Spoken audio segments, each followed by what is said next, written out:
දොස්තර කෙනෙක්ට ලෙඩේ හැංගුවොත් අඩි ගාණක් යටට යන්න පුළුවන්. ඔය ප්‍රශ්නට උත්තරේ මට ස්ට්‍රේට් ෆෝවර්ඩ් කියන්න පුළුවන් එක මිත් එකක්. ටැක්ස් ඒජන්ට් කෙනෙක්ට ආදායම වියදම හැංගුවොත් දඩ පිට දඩ කන්න වෙලා ජීවිතේම අවුල් වෙන්න පුළුවන්. ඔබ පළවෙනි වර්ෂයේ ටැක්ස් රිටර්න් එක කරා කියලා වාට ෆුල් රිෆන්ඩ් එක හම්බෙන්නේ. දොස්තර කෙනෙක්ට ලෙඩේ හැංගුවොත් අඩි ගාණක් යටට යන්න පුළුවන්. නීතිඥ මහත්තයෙක්ට ඇත්ත හැංගුවොත් අඩි ගාණක් උඩට යන්න පුළුවන්. ඔස්ට්‍රේලියාවේ ටැක්ස් ඒජන්ට් කෙනෙක්ට ආදායම වියදම හැංගුවොත් දඩ පිට දඩ කන්න වෙලා ජීවිතේම අවුල් වෙන්න පුළුවන්.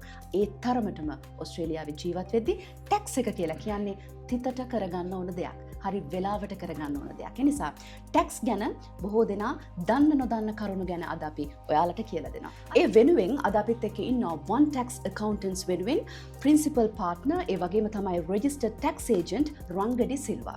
දැන් රංග අපිට කියන්නකෝ ඔස්ට්‍රේලියාවට ආවහම ස්ටුඩන්ට් කෙනෙක් හිතනවා පළවෙනි අවුරුද්දේ full tax එකම ගන්න පුළුවන් කියලා. මේක ඇත්තද?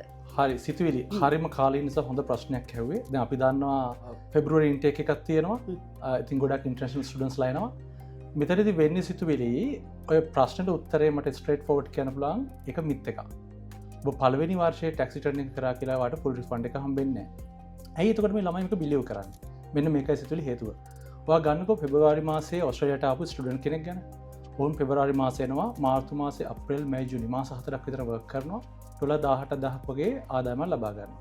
ඔබ හිතන්න අනිත් පැත්තෙන් ඕන් $2,000 විතර ටැක්ස් විත්සල් දෙකුත් වෙලා. ඔබ දන්නවනේ ටැක්ස් ෆ්‍රී ත්‍රෙෂෝල්ඩ් එකක් තියෙනවා 18,200 වෙනකම්. මේක මුළු අවුරුද්දටම. ඒතර පාර්ටිය ටැක්ස් ෆ්‍රී ත්‍රෙෂෝල්ඩ් එක පුලි හම්බෙන්නේ නැහැ. හැබැයි ස්ටිල් $15,500 විතර හම්බෙනවා.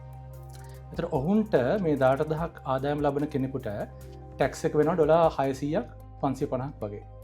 මීට අමතරව සිතුවිලි තව දෙයක් තියෙනවා. අපි මේ අඩුවෙන් කතා කරන දෙයක් ලිටෝ low income tax offset එක $700ක් දක්වා.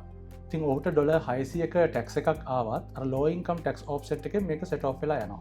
ඒතර කැපිච්ච මුළු 2000ම ටැක්ස් එක ආවම හම්බ වෙනවා. මෙන්න මේ කාරණාව නිසා තමයි අපි ගොඩක් අය හිතන්නේ මුළු රිෆන්ඩ් එකම හම්බ වෙනවා කියලා. මුළු රිෆන්ඩ් එකම හම්බ වෙනවා ඔබේ ආදායම අඩු නම්. හැබැයි ඔබ ඒ වර්ෂයේ $50,000ක නැත්නම් 55,000ක වගේ ආදායමක් ලැබුණොත් ඔබට මුළු රිෆන්ඩ් එකම හම්බෙන්නේ නැහැ. ඒ වගේම මුළු රිෆන්ඩ් එක හම්බෙන්නේ ඔබ ටැක්ස් එකට වැඩ කළොත්. ඔබ ABN එකට වැඩ කරොත් ඔබට රිෆන්ඩ් එකක් හම්බෙන්නේ නැහැ සිතුවිලි. ඉතින් පිළිතුර ස්ට්‍රේට් ෆෝවර්ඩ් ඔබට එක හම්බෙන්නේ නැහැ. ඒක මිත් එකක්. මේ වගේ කාරණා ගැන පොඩිවත් සැකයක් තියාගන්න එපා. මොකද සැකයක් තියාගන්න තරමට අවුල පොඩි වෙන තරමට ඒකේ සංකීර්ණතාවය එන්න වැඩි වෙන්න පුළුවන්. ඒ නිසා අදම කතා කරන්න one tax accountants ලට. Are you feeling overwhelmed by tax preparations? Struggling to find the best way to manage your finances or business records? At One Tax Accountants, we make tax time simple. From returns and BAS to bookkeeping and business advice, we've got you covered. Whether you're an individual or a business owner, our expert support takes the stress out of your numbers. One accountant, all your numbers. That's the One Tax promise.